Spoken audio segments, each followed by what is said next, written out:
Hello and welcome to Back to the Basics, Makeup 101, episode 4, where we're going to be talking about highlighting and contouring. I know a lot of people were looking forward to this episode because they either already know what it is or just want to reassure themselves that they do know what it is and it's the correct thing they know.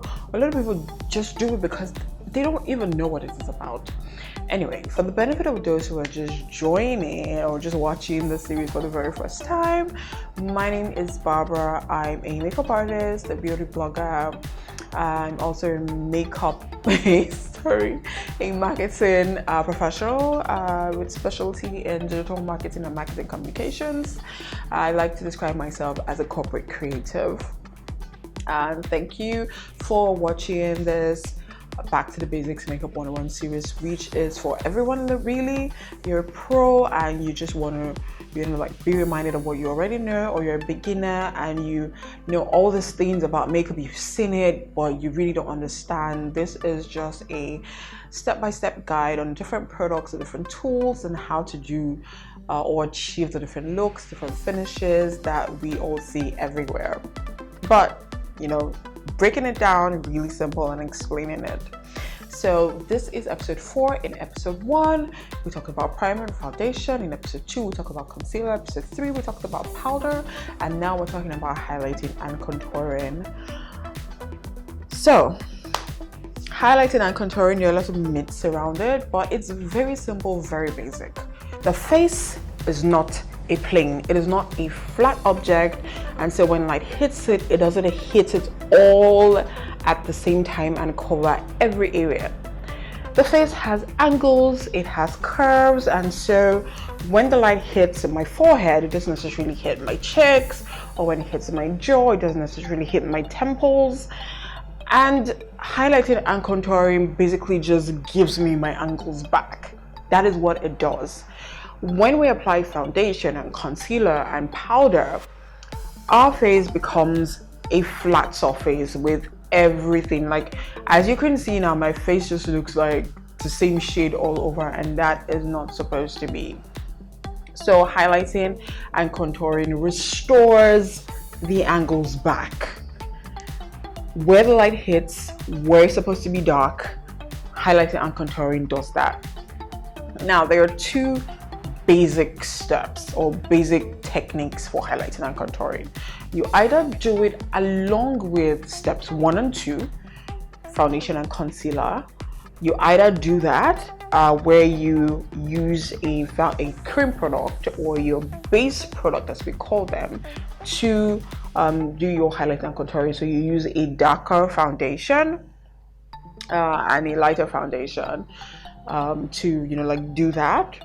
Or if you're like me and you like the simple way out, you just do powder, contouring, and highlighting. It is easier, simple, faster.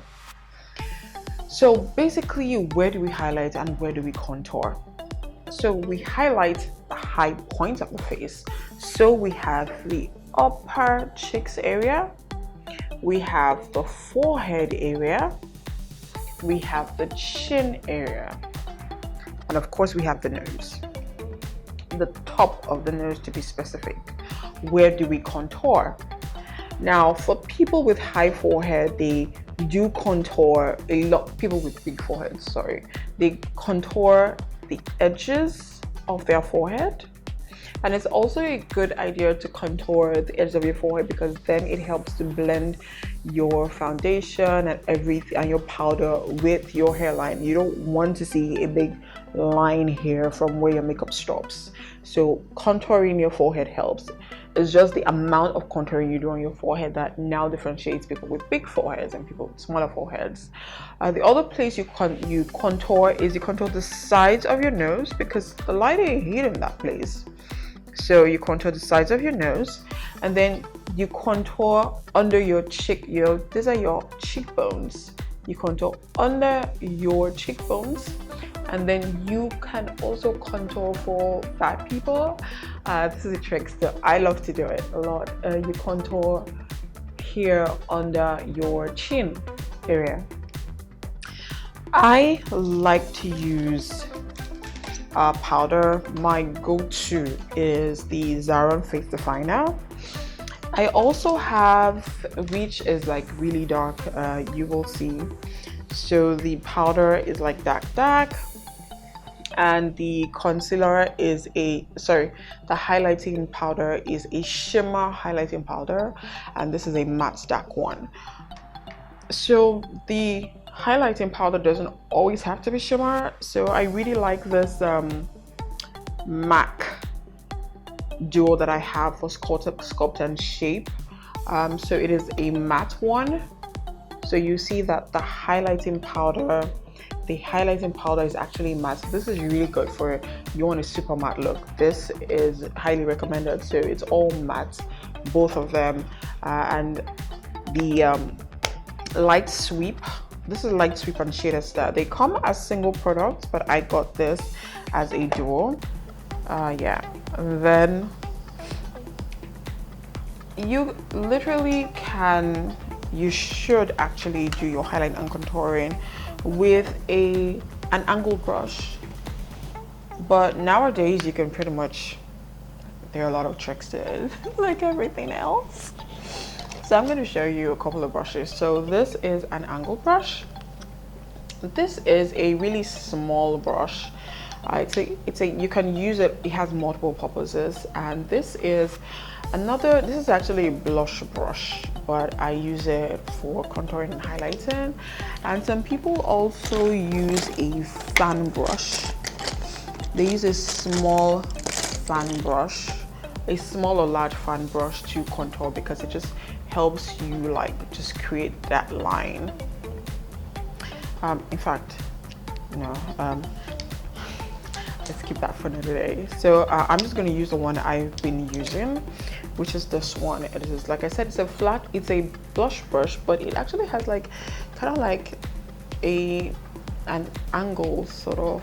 I don't know if you can see it. So it has like a pointed tip, so it's really good for contouring as well. So I'm just going to show you how I do that and how to contour as well. So I go into my contouring powder. You have to be careful about the amount of product you use to contour so your face doesn't become muddy. So you go in, you suck in your cheek. So you suck in your cheek. Some people do, some people don't. And I should add that how you contour and highlight depends on the shape of your face and what you want to achieve. So some people don't necessarily contour the way I'm contouring now. I'm just doing like a straight line. Some people come like this, and for some people they need to contour from like under their ears straight forward. For some people it has to be much higher, and in some instances you don't necessarily need to contour all the places that I mentioned that you are going to contour. So it basically means that you have to know your face shape a lot so you don't do rubbish. So this is what I do, and then I go down here. I love to do this because sometimes as I add weight, I added a bit of weight, my neck tends to drop, rather my chin. So I just like to do that, and now it is just part of what I do all the time. So for me, this is just faster, easier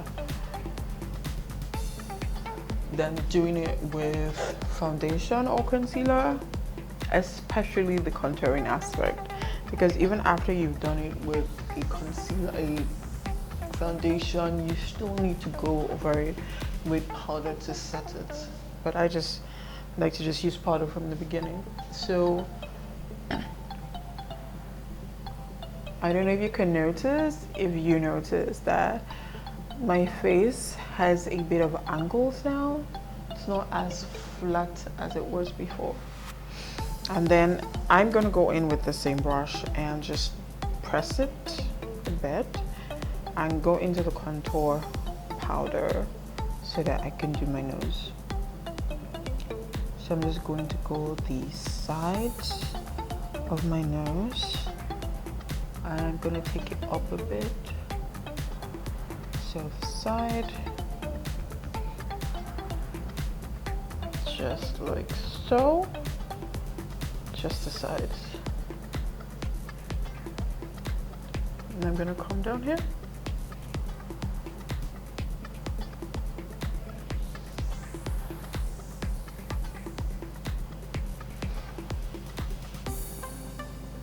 So if I'm not careful, I'm gonna have like one line. I don't know if you can see, that is a line on either side of my face now. Some people like to do this with a really small brush for better definition, but I like the diffused look of doing this with a big brush. So they do this, and I personally like to go in again with a powder puff just to further diffuse that.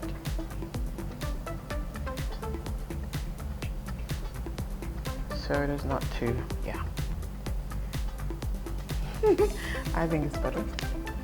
And then for highlighting, I take the flat side of the brush and I just press it. I press it into the highlighting product. I just pack a little, and then I come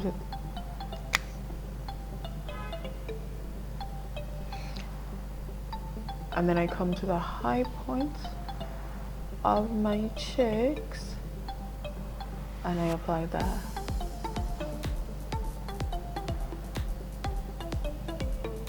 So I also, you know, the eyebrow bone is also a high point, so I do that. Yeah.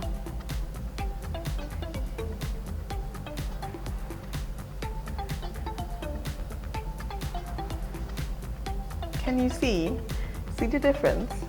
So as opposed to doing my whole forehead, I just go to my brow bone still and use that to compensate for my forehead. Then I do my chin, my cupid's bow of my lips, which is also a high point, and then of course my nose. There was a time when we would, you know, like apply the highlighter all over the whole nose, but we discovered there was no need. We just had to do the tip and do the bridge with highlighting product like this. So I don't do like all over my nose again. So can you see that my face is no longer a plane? Yeah, and that, my dears, is highlighting and contouring. Thank you for watching. Don't forget to subscribe, comment if you like this video, and if you already knew how to do your contouring and highlighting application the way I did it, or if you prefer another way, or if you prefer another brush or another technique. And do share this video as well, and I will see you in the next episode where we'll be talking about some color. Finally, we'll be going into color. See ya.